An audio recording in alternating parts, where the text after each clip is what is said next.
Assalamu alaikum wa rahmatullahi ta'ala wa barakatuh. Today we have a very special guest with us with a very interesting story. His name is Hakeem Al-Zayyidi and he is from Victoria, British Columbia, Canada. He just graduated with a Bachelor in Business Administration. And actually he graduated on a scholarship from the BC Schizophrenia Society. He converted to Islam in 2018. So he's been a Muslim for about 2 years. And he is currently actively researching opportunities to acquire some Islamic knowledge or a degree even in Islamic studies. So Assalamu alaikum, Brother Hakeem. How are you? Alaikum salam. I mean, good, very good. I'm kind of excited for this interview because I'm really focusing on my deen now that I'm divorced and I got all these goals and plans and very excited. Yeah, that's you definitely had an interesting journey that started in 2015 when you Actually, quite further than that. Even before 2015, like even before the Ramadan. Not necessarily. So I can give you a backstory on how why I think it was destiny that I became Muslim. So Okay. I'm just gonna read off my tablet. Yeah. So this is a quote by Malcom X. Many who hear me today somewhere in person or television are those who read something I said. I think I went to school, would think I went to school far beyond the 8th grade. And that's Malcom X quote. And the backstory is when I have schizophrenia and I got diagnosed with schizophrenia at the time and I was trying to figure out my life. I went back and upgraded. I went back to upgrade from grade 8 math in a university, and this professor was actually, even though she's not Muslim, she was impactful. I'll tell you what, Mara Walker, my professor, sat down with me one day after I had previously failed English 151 3 times at least. That was in University of British Columbia? That was Camosun College. Camosun College. Okay, so that was which year? English 151 level. So level 1, basically level, like the first step in taking the. And that was 10 years ago. Yeah. 10 years ago. She had given me my mark back from the test and had said 33%. She noted my errors. She said, "This is terrible." Novelist, capital letters, they, adjectives. She said, "This is atrocious."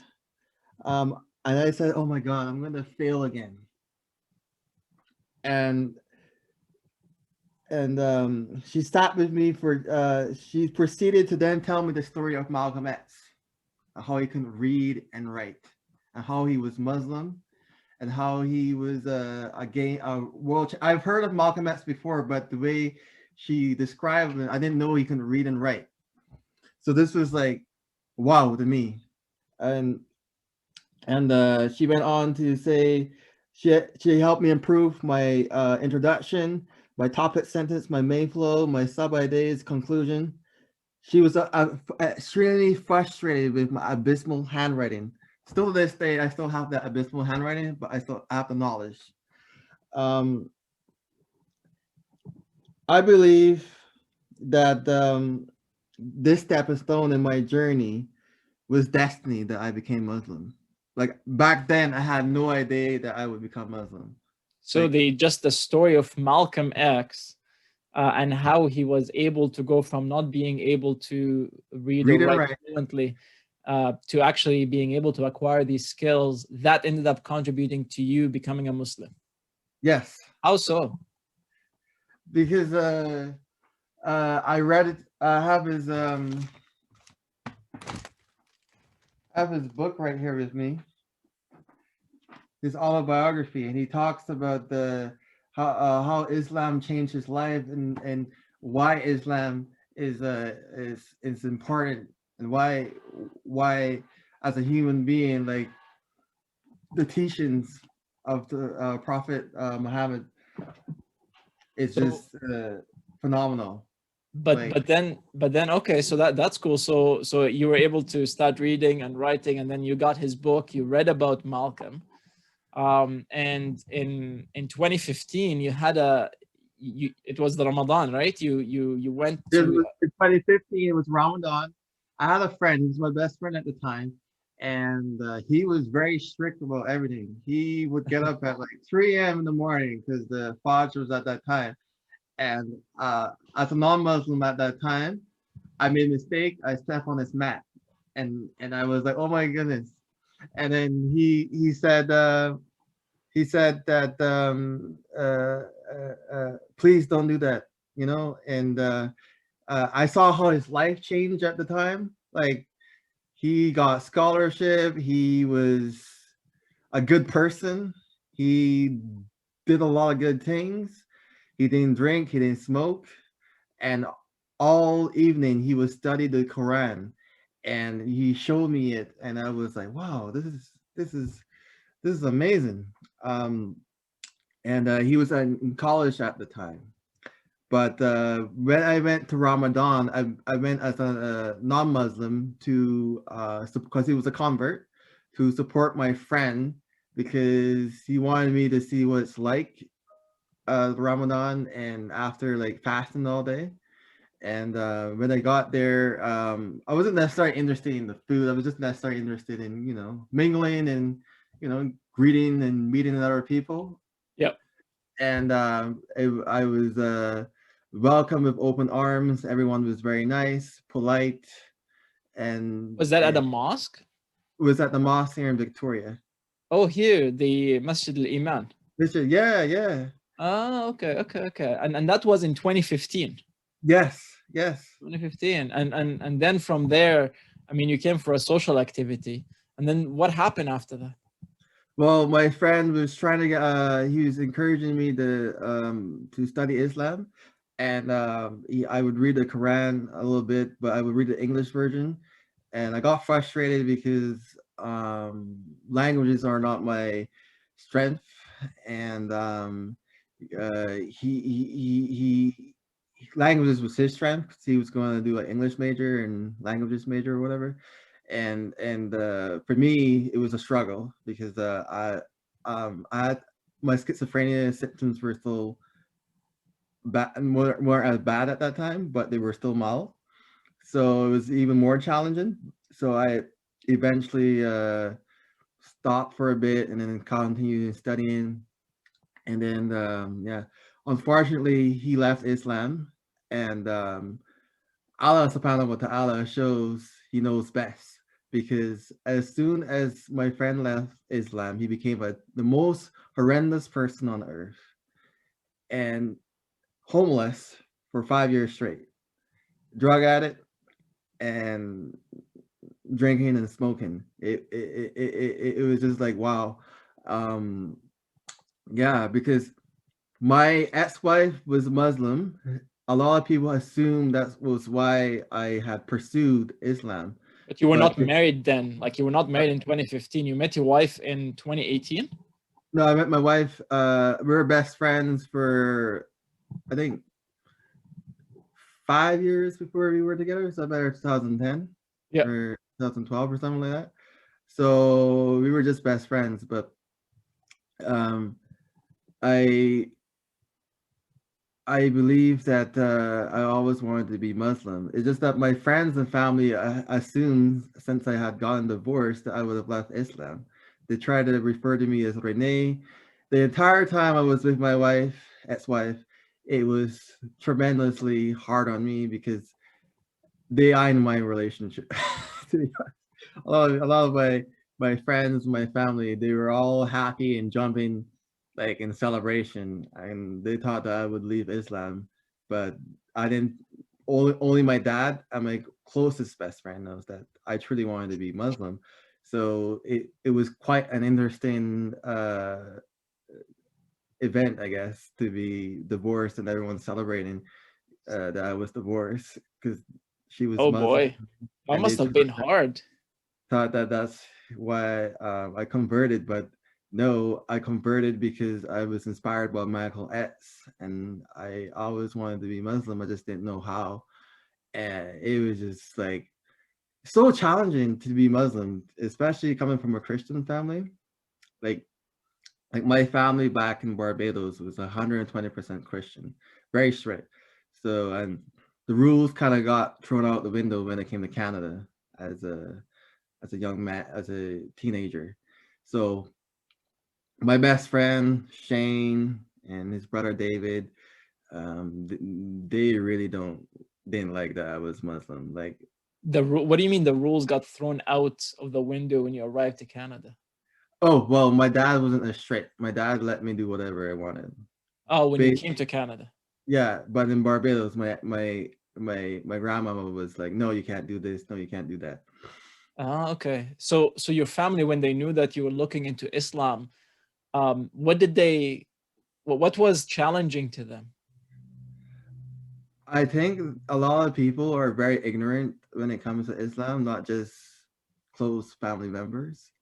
I received 100 times more racism than I did when I was just seen as a black person before, like maybe once or twice as a black person. But Islam is a whole nother, like you get it from your family members, you get it from a mother-in-law that doesn't even, that is atheist, always atheist and left Islam.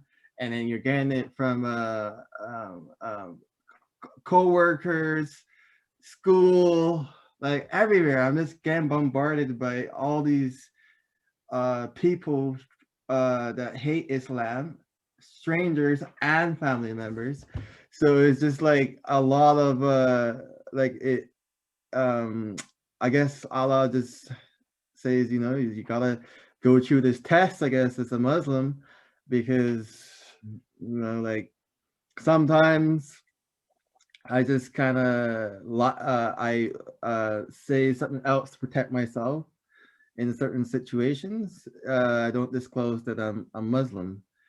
Yeah, because sometimes I found some situation it was better to use my old name just to avoid, you know, being hassled. You know, I met this one stranger one time, got on the bus, and he was just ranting about the LGBT community, and then he was rambling about Islam, and he was telling me, trying to convert me to being a Christian, and he was telling me about the abomination that's going on in the world right now, you know, Islam.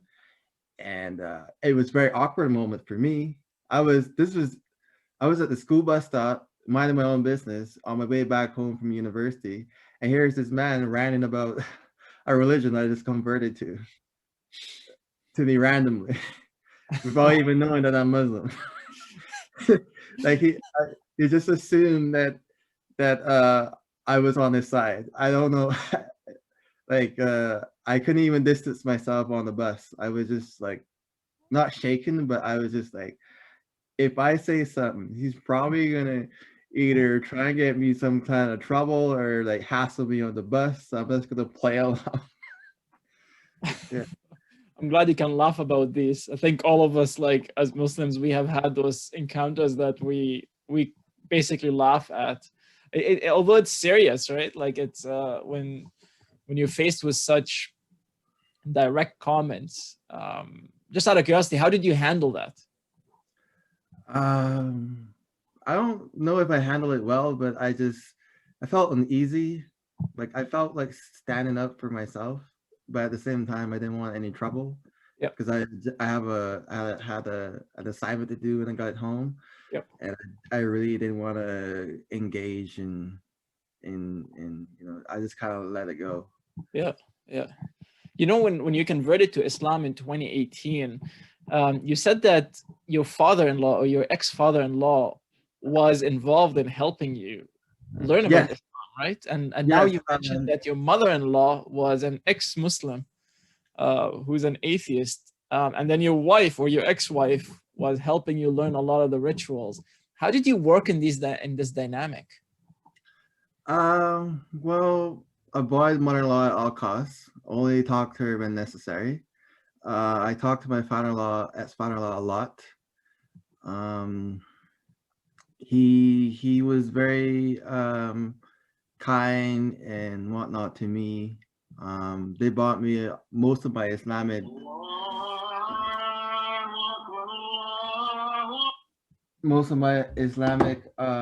clothing. They bought me all the way from Dubai, and you know, he will send me script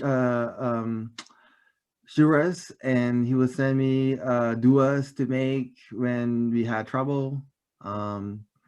My ex-wife, she gave me this book, this prayer book that I use every day now, and my voodoo book, and that's her handwriting. I have how to pray, very detailed person, detail-oriented person, like top notch. Can speak 5 languages fluently. So these are all of them that she made for me. So because of her, actually, I can now, I improved over time, and you know, I know the 5 pilgrimages of Islam, and also like it's the basics, and I'm not as ashamed or afraid to go to the masjid because I'm still learning. Right. That's why I registered into your class, because to be quite frank, I think I focused too much on my degree only, not enough on my deen. And that's probably why my marriage ended, which was probably a good thing because I actually increased my deen sense. I actually wasn't praying 5 times a day before, but now I am praying 5 times a day. Before I was praying maybe once, maybe twice, you know. So I'm doing a lot more readings, reading the Quran a lot more.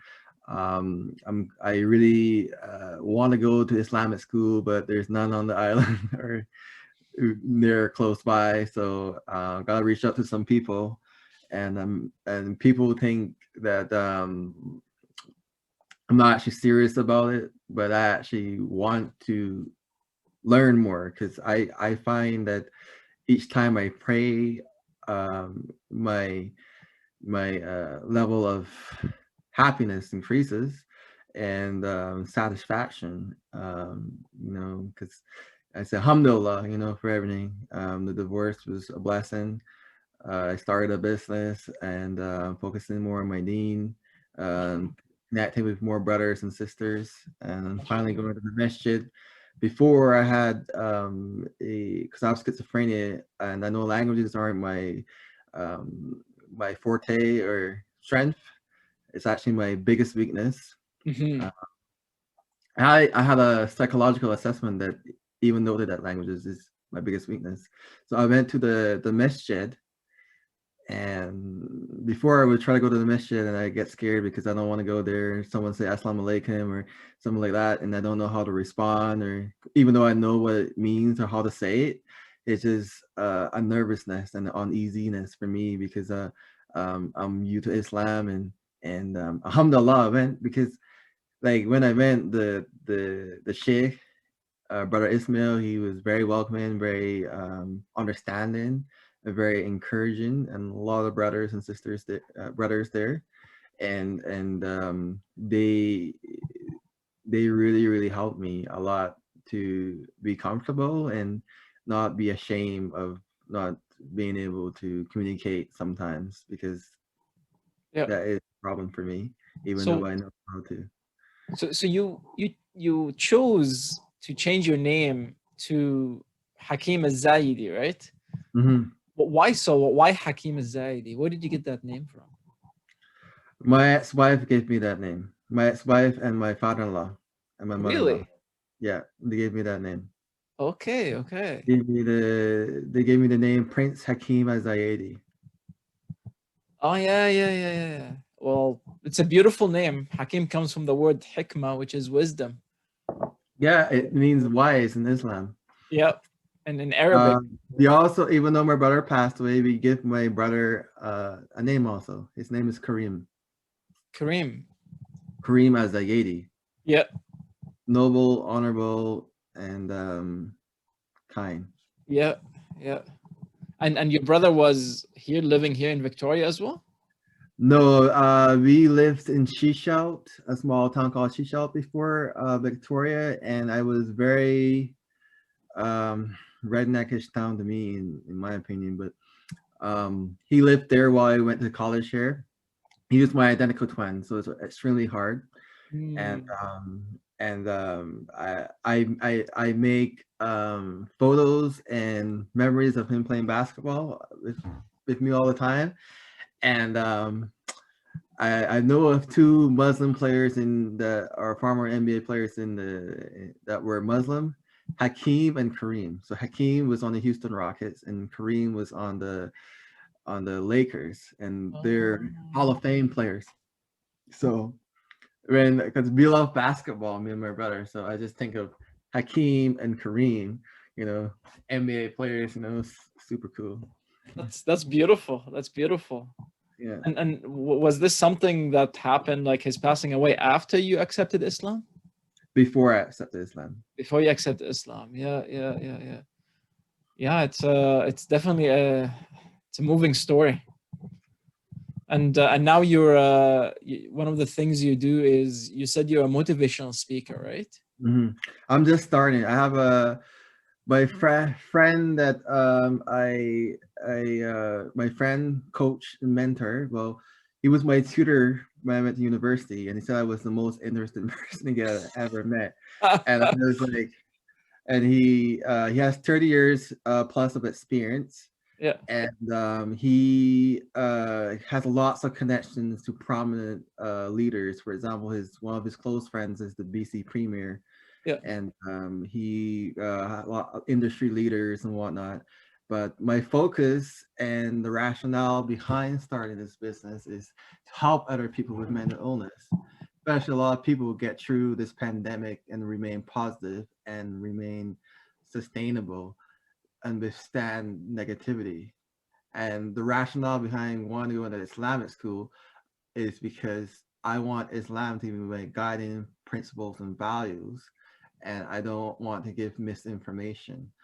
Also, um, I want to. We're still haven't really decided yet. We're starting next week on the nitty gritty details. He charged me $1,250, and I already paid a deposit of $300. And the whole concept is that maybe I run it as a social entrepreneur business, or maybe I run it as a charity.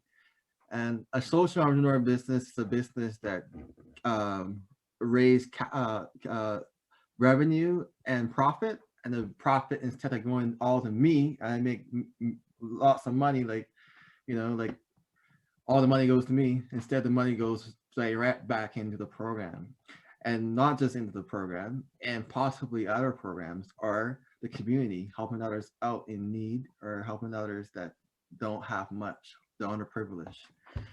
And in the process, um, improves the lives of others. That sounds very amicable. I mean, a lot of people um, who hasn't take business degree, I guess, or a business diploma, or study a bit of business, I guess. Usually, traditionally, businesses, they run as for profit only. It's usually the people see business as for profit, generate profit for shareholders. Versus throughout the years, there's been a number of different type of businesses that you can run, Right? and some run as almost like a charity, and some run as pretty much for profit, but they also have other stakeholders. Yep. So my goal is to build my knowledge so that I can help others better. May Allah make it easy for you. May Allah make it easy for you. This is Because the schizophrenia is a very hard, very hard illness to live with, very challenging. Like I'm a high functioning schizophrenic, and it can be a challenging because I need counseling, and the doctor go, oh wow, you starting a business, oh wow, you're working, and like, oh wow, you really bounce back, like you got things going for you. But I still think I need counseling, and they think a lot of things I'm doing are healthy, and it's very frustrating. The system needs to change, I believe. And But how is like with somebody who has schizophrenia, how was it like, being a Muslim with schizophrenia? How was it like being in, part of the Muslim community with such condition? And how about, how did you spend the time learning with that condition? well, I spent the time learning with that condition how I approach learning for my degree. So I'm aware of my emotional stimuli, which is very important in schizophrenia to be aware of. I try to learn my illness as much as possible. Things like grandiosity, ovulation, you know, to people with schizophrenia tend to have slur speech, anxiety, uh, inability to focus, inability to have a conversation, sometimes inability to be in a social setting or socially awkward. So I have all these mental checklists in my head because of my education and because of Islam. So I take my medications. I work out 6 days a week. I try to eat healthy.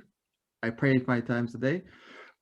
I do all the things necessary I believe will help me not only be a good Muslim, but have good well-being and minimize or mitigate as much as possible my schizophrenic moments. And also, with any religion, I have this thing because I have schizophrenia that I have to really organize what's rational and irrational. Mm, So, because like I see people online that are Muslims, like really Muslims, and they're in disagreement about certain parts of the Quran or certain subjects. And then scholars, they're in disagreement. And then I don't know much about it. So I am just observing and I am trying to figure out, because I have schizophrenia, so I'm trying to figure out what's rational, what's illogical, and what does the Quran say. So I'm not a scholar, so I need to just observe and then ask mm. someone that's more appropriate or more like I believe that will have more insight on such subjects. Mm. That's very interesting, very interesting. Well, I think this has been a very interesting interview. We've been going at it for over half an hour, and it's really good to see and to hear your story. And I really wish you the best if you're trying to continue, or as you continue in your progress in your career and in your Islamic studies. I think something great, inshallah, will come out. My biggest goal is a hard one. It's going to take a long process. My biggest goal is to become a corporate lawyer, and it may seem unrealistic, but I have the LSAT books and the GMAT books, and I do understand them. So I have to pass these standardized tests, but it's actually a very long process. So I have to work or be in a leadership position for at least, ideally a leadership position for at least 2 to 3 years. And Mm. then I go back and then I do a double major potentially in master's business administration and justice degree. And my thought process is I noticed in Victoria and a lot of places around the world in Canada and North America, there's millions of churches. And usually there's only one mosque. Something like only one mosque for an entire city or entire area. And I want to help fight injustices that happens to underprivileged minorities and specifically Muslims, because I've noticed that through friends and other people, I've had stories of things happen to them that won't happen to them if I believe if they weren't Muslim, and I want to be able to help fight those injustices, like to even build a mosque in anywhere here in Canada, especially BC. The requirements are, in my opinion, too stringent and unjust and unfair. Thank you very much, Hakeem. It's really good to have this conversation with you, and I wish you the best. Jazakumullahu khairan. Wassalamu alaikum wa rahmatullahi wa barakatuh. Have a good night. Thank you.